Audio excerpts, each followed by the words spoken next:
I'm not putting a mask on, it's too hard to talk. I'll pretend I have a mask on.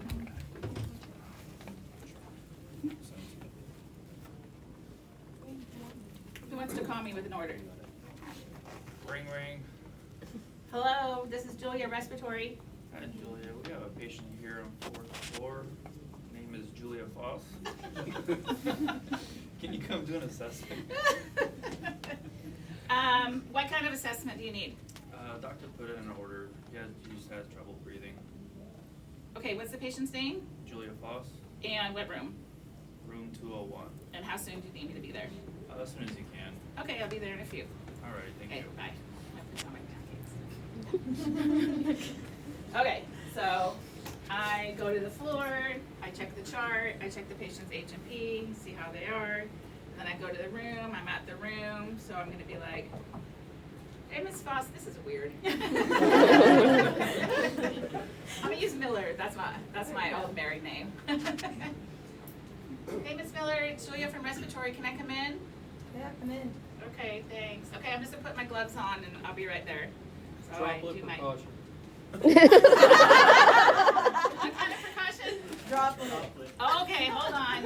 I gotta put my mask on and my goggles. Oh yeah, you guys are enjoying this. See if you can catch me off guard. I'm sorry, I didn't see the sign. I will definitely put my droplet precautions on. So I have a mask on and my goggles or a face shield. I hand sanitize, put my gloves on. Ms. Miller, is it okay if I come over and talk to you about your breathing and how you're feeling? Yes. Sure. Thanks. I can't breathe. You can't breathe? So when you come in to the room, you need to start doing visuals as soon as you come in, like we've been talking about, because I need to see, is this like an emergency distress situation, or is it kind of like okay to take my time, or what? So I want to see my patient's position. So when we talked about head to toe, those some of the very first things that I'm going to look at as I'm coming into the room is the patient's position, what does their breathing look like, their accessory muscles, and what is their like color.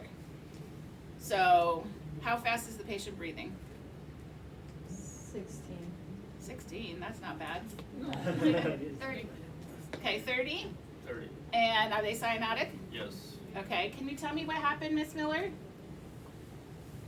All of a sudden, I couldn't breathe. Okay, when did that start? Today. How long ago? 4 hours ago. Do you know what are you doing when that happened? Sitting in my rocking chair. Okay. Did anything cause it to happen? I was eating crackers.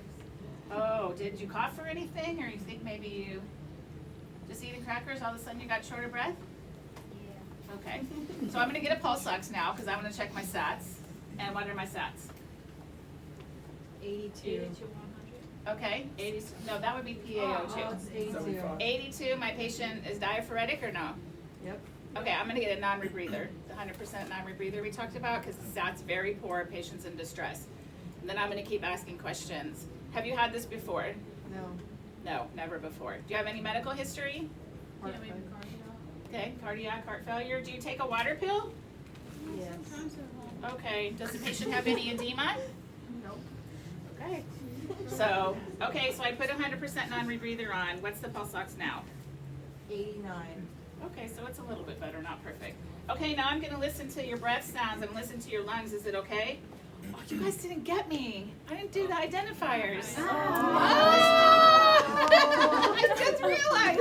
And you asked the smoker. Thank you, and I didn't ask if she was a smoker. And the Okay, so I'm H&P. checking your armband. See? Wrong patient. Checking your armband, your date of birth. The wrong patient, buddy. What's your name? Okay, Julia Miller. Okay, now we have the right patient. Yes, and are you a smoker? Yes. Okay, how much do you smoke? Half a day. And how long have you smoked for? 15 years. All right, have you been coughing anything since you got short of breath? Yes. What have you been coughing up? Mucus. What color? Black. Did you work in the coal mines? That's pretty tough, man. I'm gonna sit you up a little bit. The other thing you guys should do as RTs, if they're not sitting up, they should be, especially when they can't breathe. I'm gonna sit you up a little bit because I think it'll help with your breathing. Okay. Then if you got TV or anything crazy going on, you need to, okay, I need to turn down the TV so I can listen to your breathing. So if I had my stethoscope, I'm gonna go here, I'm gonna go here, here, here. Remember, you're listening for sounds. Are they equal and are they the same on both sides? And then if I could pick up the howl over here, I would, but I would do the 6 on the back the same way. Ms. Hoss, Yes? when we do the patient assessment, how are we gonna do the breathing on the back? Most of the time you can get the patient to sit up. If not, try to slide it under and get it the best you can because the big part of your lungs is in the back and you really want to listen there as much as you can. So when we're doing like the actual assessment we just slide it in the back? Yeah, just do the best you can. We'll just try to be like, just try to get it back there the best you can. How's heavy? Okay, I'm gonna check your heart rate. And what I'll really be doing first is looking at breathing, so they don't know. And so I'm trying to get their respiratory rate. And I didn't wear my watch today either, so then I'm gonna get their heart rate.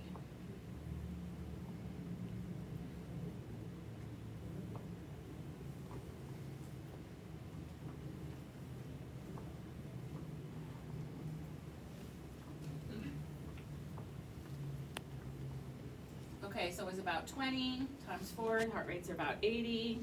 You guys already told me there was no edema. I'm gonna check the blood pressure. And the other appearance things you wanna look for is the patient. So remember, those of you came by and told everybody last night. So obvious things we've already done, but what else is my patient diaphoretic? Are they cyanotic, nasal flaring, JVD, which she might have, tracheal deviation? How's the patient's position? Do they have an increased AP diameter and accessory muscle using? So that's all your appearance besides for edema, which we already got. So if you try to do it in that order, you'll always get them. And then I'm gonna palpate. I'm just gonna tap on your lungs here for a minute. And then I'm just gonna feel here to see how you're breathing, if it's the same on both sides or not. Take a deep breath in. Okay. So what were my breath sounds? Fine crackles. Fine crackles, but you don't have edema, and you have heart. Maybe the patient should have some edema. Probably should have some edema. Give it to them. So fine crackles, patient has edema, they have a history of heart problems, and they're a smoker, they probably have some heart failure going on. So, okay, so we got you on some oxygen. Is that helping you breathe better? Yeah. Good, good. We got their stat maybe up to 90 now, even 88, 89 is okay because past smoker likeliness that they have some kind of COPD going on, along with probably some kind of underlying heart condition. And so our stat's tolerable. That's not a great stat on 100% non-rebreather, but the patients just come in and we're trying to get them stabilized. So, okay, I'm gonna go talk to the nurse and the doctor and make some recommendations for your therapy, and then we'll come back and get you started on some medication to hopefully make you feel better, okay? Okay. Now, if I moved anything, what am I gonna do with it? Putting it right back. Yep, I'm gonna put it back to where it was, and then I can go talk to the nurse. So, did I miss anything else? Anxiety and pain. Thank you, anxiety and pain. Those are not common things, so yes. Pain, are you in any pain? Yeah, my chest hurts. Okay, oh, we'll need to get an EKG too then. And then like, she's probably pretty anxious because she's pretty short of breath and not doing well, so.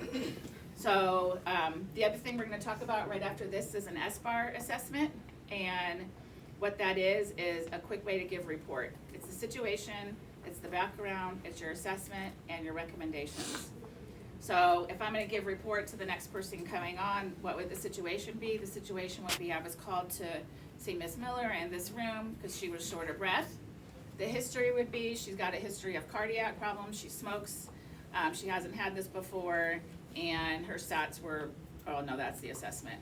And then the assessment would be she's got fine crackles, her respiratory rate, she's tachypnic. We don't usually give numbers, what would just be like they were tachypnic, they're using accessory muscles, they're diaphoretic. The stat was 82, I put her on a non-rebreather, and it came up before I left the room. And I think we should recommend giving the patient some Lasix, titrating oxygen to keep sats between 88 and 92, get an EKG, and then monitor, and probably an X-ray. You don't have to do an EBG anymore? We could get an ABG too, yeah. I mean, if my patient's tachypnic and their rate's high and I put them on some oxygen and it came up, I may wait, or I may decide to get an ABG as well, but that would have been fine too, yeah. All right, questions? The patient is sitting, you came in, they're sitting inside the bed, should you just leave them and do the assessment there, or ask them to stay back? If they're sitting on the side of the bed, Yeah. you could do it right there. They're probably sitting there because they're even more short of breath. Are you saying, can you lay back, or do you want me to assess you right here? But likeliness, if they're sitting like that, is probably because they're very short of breath, and that's when they get even more anxious. What if they prefer to lay down? It's fine, but I would not put them flat when their head needs to be up. So that's laying flat is not gonna help somebody that's short of breath like that, at least until we know more. We will talk about something called proning later on. I'll get you in a minute. Do we need to do X-ray at the end of everything? Yeah, that's why I said get an X-ray as well. But at the end of As assessment? part of your recommendations. So the SBAR is the situation, so I said I was called, the background of the patient, then I did the assessment, and then I made recommendations. So we're gonna recommend this, this, and this for the patient. And so that's the last part of your assessment, and that's actually how we would give report to other staff coming in. So when you guys are done with your shift, you're gonna give report to the next RT. Hold on, someone in the back, David. If they're cyanotic, can we start them on oxygen and then continue with the Yes, assessment? that's why I was like, she's cyanotic, she's diaphoretic, her stats are 82, and I'm gonna get her on O2 and then continue my assessment. Do your recommendations have to get approved by the doctor before you start them? Yes, yep. Yeah, If they're cyanotic, like if they need immediate attention, how do you confirm it's your patient? Like, do you just do the procedure first, or do you confirm first? well, I cannot put O2 on someone until you make sure it's right, but you'll be like, before I did that, I should have checked the identifiers, like, I see that you're not feeling well today and you're having a lot of shortness of breath, can you tell me your name and date of birth, and I'm gonna check your medical record number, and then we're gonna get you some treatment right away. So you'll get in the habit of doing it really quick. If the doctor is not available, or what happens in the weekends, what should we do? Still wait approval of the We would doctor? call, and somebody's gonna be on call if the doctor's not there, cause it's like night shift.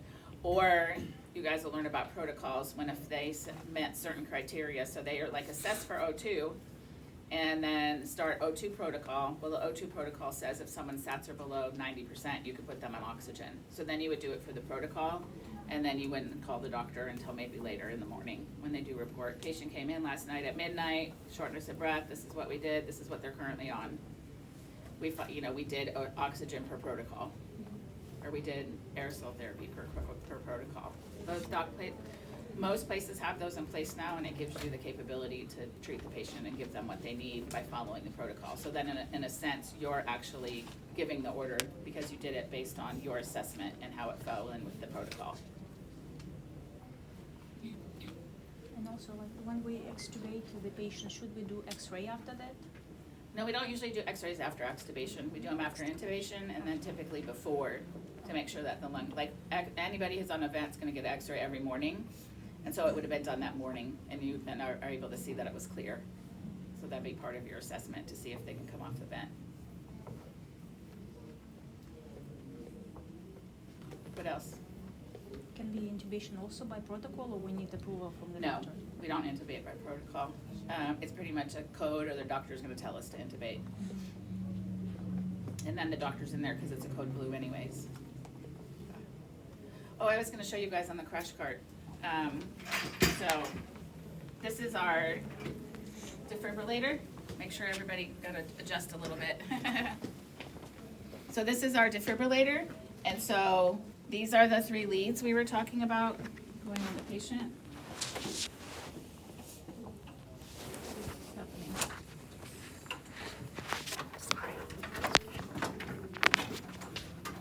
So patient comes in, like they're in the emergency room, and there's something going on, so we're gonna put 3 leads on the patient originally. So you guys need to understand the distinction between a 3-lead ECG monitor and a 12-lead. So a 3-lead monitor is putting them on the monitor on the wall in the room. Every patient in the ER, in an ICU, telemetry where they monitor their heartbeats, any of those patients are gonna be on that kind of monitor. So it's pretty much standard procedure when coming into the ER. Patients that need a check on their heart themselves get a 12-lead EKG. So a 3-lead monitor is to get the monitoring, which would come up on here. So when they first come in, we put one here, one here, one here, and then if there's green and white, they go over here. Green and white. Usually there's a green, it's just a grounding one. So we say white to the right, and remember it's the patient's right. So white to the right, and you would just snap it on. Smoke, the gray or black over fire. So this is here,